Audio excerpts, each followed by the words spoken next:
Hello, this is Jacobo Karhanga doing a presentation on part of phase one of the report, which was focused on assessing mobile server environment and establishing basically the foundational security policies. And it basically summarizes the findings and the technical plan guiding phase two. Hi, my name is Jacobo Karhanga, Group 6. On the project overview, we agreed to meet on Sundays at 4 p.m. and on Wednesdays at 8 p.m. as and when, as per the schedules of the different members. Also, it is very important to note that access to the virtual machines allowed the team to perform a hands-on review of the server. Also, understanding the operating systems, the services, accounts, and ports was very important before making any security changes. And phase one was primarily discovery and documentation to foster phase two in implementations of every improvement.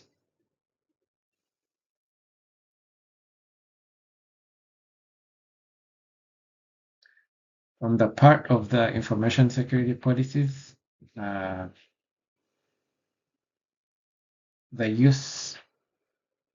acceptable use policies protect both employees and the company data. Also, bring your own device controls are essential, especially for small business with distributed locations. The importance of strong account management practices, unique accounts, password complexity, and also looking at the timely access removal. These policies support confidentiality, integrity, and availability across the organization. The key risks identified they include the SSH root login and password authentication represent a major attack vector. The default server, the MariaDB credentials and open network exposures create a direct path to customer data compromise. We also discussed how outdated WordPress, PHP, and other operating system components increase vulnerability to known exploits. It is very important to note that misconfigured file permissions can lead to tampering and also credential theft. And we emphasize that these high priority risks are guided in the technical plan protection. So on the technical part of protection plan, we came up with the enforcement of the SSH hardening and fail to ban that directly address brute force threats. Also restricting the MariaDB to localhost and enforcing least privilege. They help to protect sensitive data. And also it's very, very, very important to upgrade WordPress, PHP to the supported versions with active security patches. And then finally, correcting file permissions and deployment of AD will help to detect unauthorized changes very, very early. All these improvements will significantly strengthen Akwaba's security posture, as we shall see in phase two. Thank you. Hi, my name is Jamie Lockaby. For this project, my biggest role really was doing the vulnerability testing. I did this for phase one and for phase three. So for phase one, this is basically like a baseline review of our own Aquaba server. And so in this phase, I started the vulnerability testing by um, essentially I checked the open ports, the running services to really understand what was being exposed. I reviewed the user accounts. I looked at the SSH settings, important file permissions, and patch status of the operating system and applications.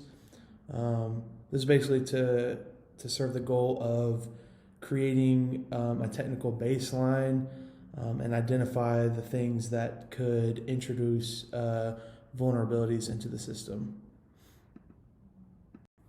So after that, I checked several specific configurations. Um, as for SSH, I looked at permit root login and password authentication settings. And then for MariaDB, I checked the bind address and whether default administrator credentials were still in use. Then I reviewed access permissions on the WordPress configuration file and recorded the installed versions of the operating system. And I also recorded WordPress, PHP, Apache, and MariaDB. And you can see in the picture that's in our file or our phase one report. That's not all of it, but that's a big piece of the risk assessment. So then after I did those configuration checks, the results that we took away from that were that direct root login and password-based SSH access were enabled. And then we found that on MariaDB, the database was externally bound, and that the default database credentials were present. The wp-config.php file, that one was messed up because that one was set to the file permission 666, which means any local user could modify it. That was obviously an issue. And along with that, the version inventory showed that it was on older software, on legacy software. So all of that was documented. And then, as a group, we looked at all that stuff and determined what was the best course of action for all of that. The technical protection plan mapped every recommended tool to a specific risk finding. 6 of our 8 controls were implemented in Phase 2. Fail to ban, SSH, max authentication tries, WP configuration permissions, MariaDB localhost binding, unnecessary services, and password aging. 2 controls could not be implemented in this process. The AIDE and the PHP WordPress upgrades both required packages we weren't able to install. Phase 2 is where we made real changes to the server. We implemented 6 of our 8 and planned controls by July 6th. The 2 we couldn't do, AIDE and PHP WordPress upgrades, were blocked by the expired RHL Red Hat subscription. We documented the honesty rather than work around it. On the pentest tools side, Nmap and SQL map worked well, and wscan failed to do a libcurl. Here are all 6 controls we implemented with the key detail for each. Fail to ban is active and watching the authentication log. SSH max authentication tries, limits to 3 per connection attempt, and works in combination with fail to ban. The wp-config.php permissions went from world writable to 640 only, and the Apache user can write to it. MariaDB is now bound to a localhost. Externally, port 3306 shows is filtered on Nmap. 4 unnecessary services are stopped and disabled, and the administrator account now has 90-day password expiration policy, though the actual password rotation is pending a team sync because it hasn't changed yet. We tested 3 tools. Nmap was the most productive. 4 scan types give us rich output, including confirmation that MariaDB hardening worked from external perspective. SQL map was interesting. When we ran injection tests, Cell Linux and Firewall blocked every single attempt, with connection forcibly closed responses. That's a positive security finding, showing that our server definitely defends against automated SQL injection without a dedicated WAF. WP scan was selected because it directly targets WordPress but failed due to a libcurl dependency. The VPN blocked, documented per the Phase 2 guide instructions. Beyond confirming the Phase 1 findings, our pentest tools identified 3 new issues. Most significant is the absence of HTTPS. An e-commerce site with no TLS means every customer order session token and form submission goes over the network in plain text. The missing security headers are a low-effort, high-impact fix, a few lines in Apache configuration, and the legacy SSH algorithms are lower priority but indicate that the server hasn't been hardened to current NIST baselines. All 3 are documented as recommendations. Phase 3 had 2 parallel tracks. On one side, we assessed the opposing team's VM IP using a non-destructive methods only and map curl in browser.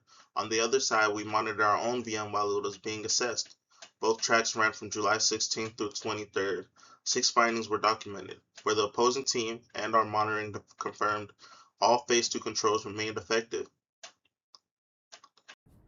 So as for the vulnerability testing for Phase 3, I started with the discovery scan. I used Nmap. First I used ping to just make sure that that server is reachable from our VPN. And then I went through and used Nmap and just got some, I just scanned the ports and all that kind of stuff. So did service detection, version detection, ended up finding that SSH and HTTP were available while HTTPS was closed.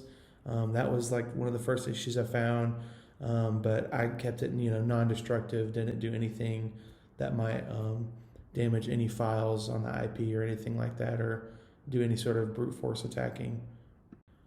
So then, after the initial phase of scanning, I'd used curl to do some of the web checking.